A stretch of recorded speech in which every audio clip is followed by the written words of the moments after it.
Be careful with that. You know, we have to return it back to Amazon. Are we returning this to Amazon as We're well? definitely returning it back to Amazon. Take your time. Oh, we are cheapskates, aren't we? Speak for yourself. Do you need help with guessing it? Yeah, I think I'll need help then. Yeah, okay. Where do you get this thing on? Just wrap it round. Is it comfortable? It suits you. Bugger off, man. Bugger off. Alright, how do I look, babe? You look fantastic. Innit? Like someone who's really been in a, what do you call that? What do you call it? You know what I mean? Yeah. Do you think I should like be like this and then talk as if like my lungs are collapsing? Yeah, be a bit. Wait, is that filming? No, it's not filming. You sure? I'm sure it's not. Alright. Good. Be a bit dramatic, like as if your airways are trapped because the thing is so tight. I'll be like, hey guys, how are you doing? Man, I think when we finish here, we need to like solicit for some funds. You got? I think so. For my neck and then my back. I think so. GoFundMe. Yeah. Get a GoFundMe. It's a good idea. All right. Do you want to start filming it? Because I want to get out of this thing as soon as possible. Okay. All right, guys. I know you've all seen the thumbnail and are wondering what is going on. Well, this. But I first of all want to say I'm thankful to God. You know what? Let's get this thing off. Let's get so serious because oh my God, man, I've got to return this to Amazon as well. All right, I just want to say I'm absolutely grateful to God for all that has happened throughout the week and to all my friends and families who have been supportive enough, and to you guys who have subscribed, who have commented, and who have liked these videos. Because my first video, which was about a few weeks ago, had so much engagement on it. We had 1,300 views on our first video, which is absolutely amazing. Thank you guys. But this is where things took a U-turn. Imagine getting into work and then being told that you've got a week to pack up your bags and deploy. So this was me now rethinking my life, because a week notice is quite a long time in my line of work. Normally you get 3 days tops or even less. But then I had to think about all of the things I needed to sort out. Life needed sorting out, family needed sorting out, you know, like. Then I remembered also my wife's car needs sorting out. So backstory, the car got in an accident and was taken out to the insurance to get sorted. It came back and we realized that we just have about a few days to get the MOT sorted. So I'd already started buying the stuff to get it sorted, but then this whole deployment thing took place. Now, we need to get this car in for an MOT. And if you don't know what an MOT is, for those who are out of the UK, an MOT is an annual safety inspection that is carried out in the UK to check the car's roadworthiness, if it's fit to be on the road. So this is me trying to sort out all of this MOT stuff and film as well, because then I can make some content on it, which is how to, and you know, I'm starting a new channel. I'm new to this whole game. But then this is where things took a U-turn. Guys, I want you to stick around for this, because trust me, this is going to be epic.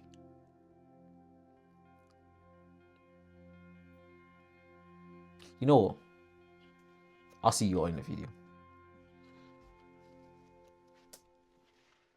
So this is my wife's 2016 Renault Megane in grey. During the inspection of the car, I noticed the passenger door was broken. I am quite sure it's a broken mechanism right in it, and quite a common problem on these Renault Meganes. Guys, these interiors, whoa, not bad looking. For what we paid for this car, whew, it's quite good. You get a pan roof, some fabric seats, and automatic transmission. I think there's a limited edition Renault Megane and they are quite decent with specs. So I tried starting the car, and at this point the car would not start. It was an absolute nightmare.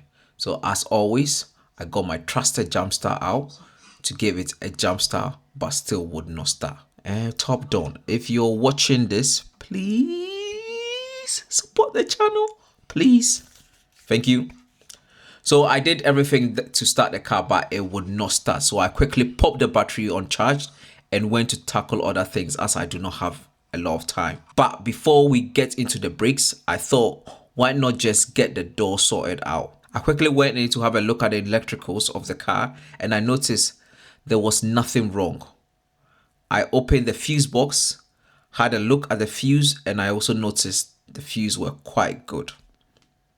At this point, I had already teared the door apart, so I thought, why not have a look to see if there was anything that was distracting it, but there wasn't anything. So I did have a look at the mechanism within the door, and I noticed that the mechanism that latches to the main frame of the door was probably broken. I could not tell until I literally tear the whole door apart, which I did. I decided to tear it apart, and I think it was actually a broken mechanism. So I quickly went online to order a new one. At this point, I was putting the door back together because I had other things to do and I was literally right behind time. I didn't have a lot of days left and I didn't have a lot of time left to be messing about. At this point, I had a neighbor come over to have a conversation, which is always lovely because it gives me a little bit of a break. Yeah, and that's it. On to the next job. All right, so just I think a few days ago we took delivery of the brake disc and pad for the Renault Megane. So we've got the brake disc, we've got brake pad. I think we've got a new battery as well in it, and then we've got a few more things that need sorting out for the Renault Megane. Hopefully, I'm able to get it sorted as soon as possible and then get it in for an MOT tomorrow. I think tomorrow or the next 2 days, one of them. But yeah, I need to get in for an MOT and get it sorted. So just tag along with me and then let's quickly get this sorted because trust me, it's going to be a lot of work and it's going to take a few hours because we're doing the brake discs, the brake pads for the front, and then we're doing the brake pads for the rear. The brake disc for the rear was changed not long ago, so that's sound. Yeah, so yeah, let's go crack on. Yeah. At this point, I got the car on axle stands and slide the tires underneath the car for added protection. Just a little advice, always use axle stands. So I then used a flathead screwdriver. You could also use a pry bar to push the pistons back, giving the calipers the freedom to be able to move around and for me to be able to take the calipers off. I then took off the little T20 screw that holds the brake disc onto the hub. Now, I know a lot of people are going to be in the comments saying, oh, why did he use an impact gun? Well, honestly, it always works for me. As long as I'm able to take the rust around the surface, it always does the job. At this point, I took off the calipers, which were held in by two 14mm bolts and the old brake pads.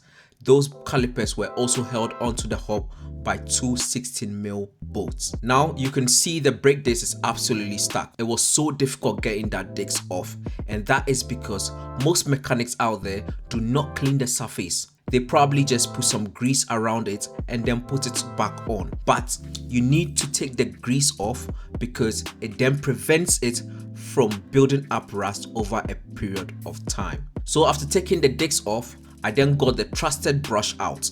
I don't know what it's called. It's a little metal wire brush I bought from Amazon and attached them onto my impact wrench, which absolutely gets the job done. So easy to use whenever I want to take rust off. That is me saving myself so much time the next time I'm doing this job, because obviously I am the one going to do this job another time. So if you're new to DIY or mechanic work, get one of these. 100% I can guarantee they do the work.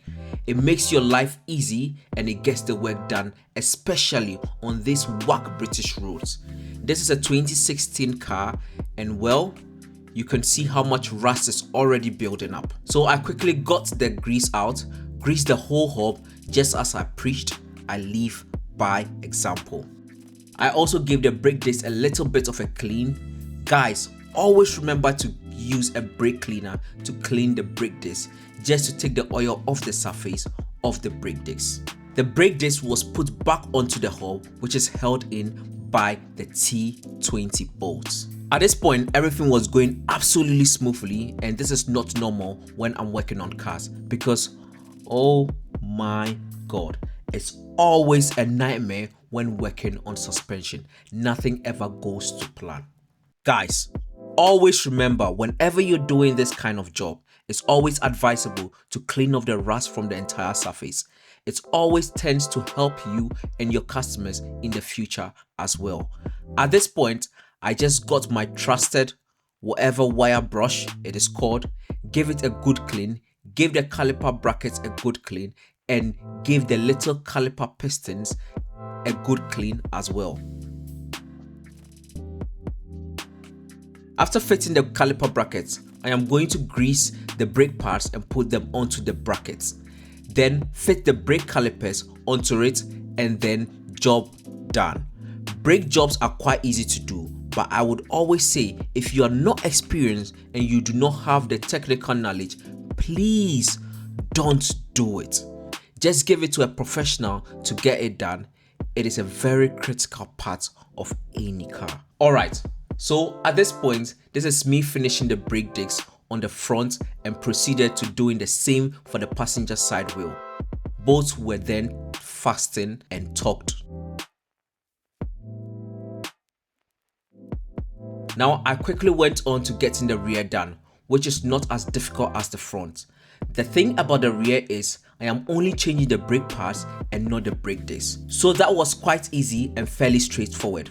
But to spare my lovely viewers the long narration, in 10 seconds, I am going to brief you through it because it's literally just like doing the front. I got a flathead screwdriver or a pry bar to push the pistons back because you need to get it loose to be able to get the calipers free. After pushing the pistons back, remove the calipers, which are held in by two 40mm bolts which are located at the rear of the calipers. Then I took off the old brake pads, cleaned and greased the rust off the brake pads and brake clips. Then I put in the new brake pads. I then greased the two bolts that hold the calipers onto the caliper brackets, greased it all up, and then that was job done. Easy peasy. Alright guys, so that is me literally back from the brake test. My battery died, so I couldn't film me doing the brake test, but I'll be honest, brakes were good. Brakes were absolutely fantastic. It was better than what we had to deal with, you know, so I think it's for now it's good. I am knackered and I need some rest, so I'm gonna take a rest now, but I've got something else to do. I've got to go to my mate's and then get his van. We need to pick up some essentials for deployment, and then I also need to pick up some stuff. That is the main reason why I'm using his van, because I need to move some stuff around. So I'm quickly gonna go over to his house to pick up the van. But yeah, brakes are quite good. I'm quite happy about it, and yeah, she should be fine now. I think it should be ready for an MOT tomorrow. The MOT is tomorrow, yeah, so it should be ready for an MOT. I'd get it over to the MOT and get that sorted as well. Alright guys, so this is a few days after I was racing against time to get the car ready for the MOT. So after I'd finished getting the brakes fixed from where we left off, I took the car for a test drive. It was all good. And then I went to go and pick up the van from my friend. And this is where it all started. On my way to pick up the van, I was cruising down the road, minding my own business, and I was about to make a right turn. So I'd seen a car pulling out, a van pulling out in front of me. And just as I was about to make a right turn, an absolutely massive impact from behind. Bang! That sound was deafening. I have never felt like that in my life. And the car spun around. But at that point, instinct kicked in. So I hit the brakes, and all those brakes, they bite. They bite hard. They did the job, and it stopped the car. But because of the impact and how much it stopped the car, I hit my head against the frame, and I found myself in the A&E the next day from a whiplash and a concussion. But at that point, I was in so much shock. I just ran out of my car and I went to check if the lady was good, because that was my first concern, to make sure she was fine. So I went to check if she was good. She got out of her car. She was doing well. She said she was fine. praise God, thank God. I was happy about it. She was good. So we exchanged details. But then the witnesses did say that they called the police. So we were waiting for the police because we wanted to get the debris off the road. At that point, she did not understand why they called the police. So she had a back and forth with the witnesses. And then I seen that her brother also had shown up a few minutes later, and he whispered something to her. They had a conversation, and then she made a U-turn and then she stormed off. But at that point, I was in shock, so I didn't know what was going on. So 2 minutes later, the police came onto the scene, and the police were asking questions. And the police asked me a few questions, and they asked where she was. And the witnesses said that she had left. And one of the witnesses was explaining the reason why she had a back and forth with her was because she didn't want her to go because she suspected that she was intoxicated. Now, guys, I did not notice it at that point. I did not notice it. But that was what the witnesses said. And you see, the thing is that the sheer irony of me spending all these hours racing against time just to get the brakes done, and all this time that I'd spent just for someone else's recklessness to cause all of this damage, especially to the car, is it's quite sad. But at the end of the day, I cannot also say that she was intoxicated because the police could not make an arrest at that time, and I did not notice it myself. I got in my car. So the police we did exchange details with the police. The police said they were going to change it up, and then they cleared the road and then they stomped off. I sat in my car. I think they had a call again. So I sat in my car and tried to find a way of getting my car recovered by the recovery, but it was taking quite a while. My house was not far. The car was still drivable. So I just drove it, parked it in my driveway, and called them the insurance the next day, and they got a recovery to come and pick it up. But the rear of the car was absolutely smashed. It's a total loss. It was totally damaged. Yeah, guys. So that's the sad story. The car is gone. It's gone. But I am far behind time. I need to get into the gym. The missus is waiting for me as well. So I'm gonna head off to the gym now, and then we would continue in the gym. Yeah. We technically have nothing to do. It's literally, what's the time now? That's the time. It's 15 to 12, and we are at the gym because we work literally the whole day. So this is what we do at night. Yeah. Putting some gains. There's the missus as well in the gym. But no pain, no gain. Let's go. What?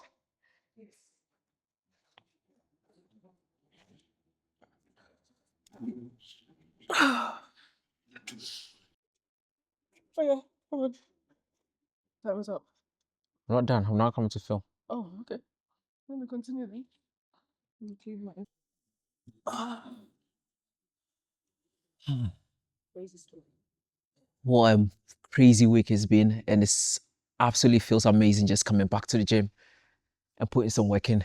It's been an insane few weeks, and I cannot say how thankful I am to you guys and how insane it has been over the last few days. Guys, this is a reminder that life can throw insane curveballs when you least expect it. Just a reminder, please don't drink and drive. Let's all be safe out there. Think about others and not yourself on the road.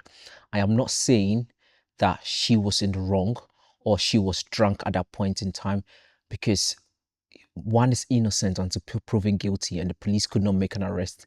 Neither did I even notice that she was drunk. It was what the witnesses had said. Just out there to everyone, please and please and please don't drink and drive. I am incredibly grateful to God for everything that had happened, and thank you to all of you who had come in to support, who had called, family and friends who had shown all the love and support. But man, those breaks, haha, they did the job. The timing, absolutely insane. But guys, this is going to be an incredible week to find a car, get it in good condition. It needs to be affordable because insurance has still not assessed the car yet and they've still not paid out. But I want you guys to go into the comment sections. I want you to tell me, what do you think? What do you think we should get next? What car do you think will be affordable, will be an easy fix, and will be quick for us to get ready for deployment? And it's going to be an even crazy video coming up next week. And you don't want to know how excited I am filming it. And you definitely want to hang around for the next video because it's going to be class. Wish me luck on this sudden car hunt. And if you've got any tips on how to find an incredible, reliable, cheap car out there, go into the comment sections and just comment, guys. Just comment and tell me what you think we should get next. And also let me know if you've ever had a pre-deployment or any big event story like this. I'll try and keep you updated on the car situation and the deployment if I can. Make sure you like, you comment, and you subscribe so you can see the next episode and the next videos that is going to be coming out. Thanks for watching. Stay safe out there, and I'll catch you on the next video. Hopefully with less drama. Peace.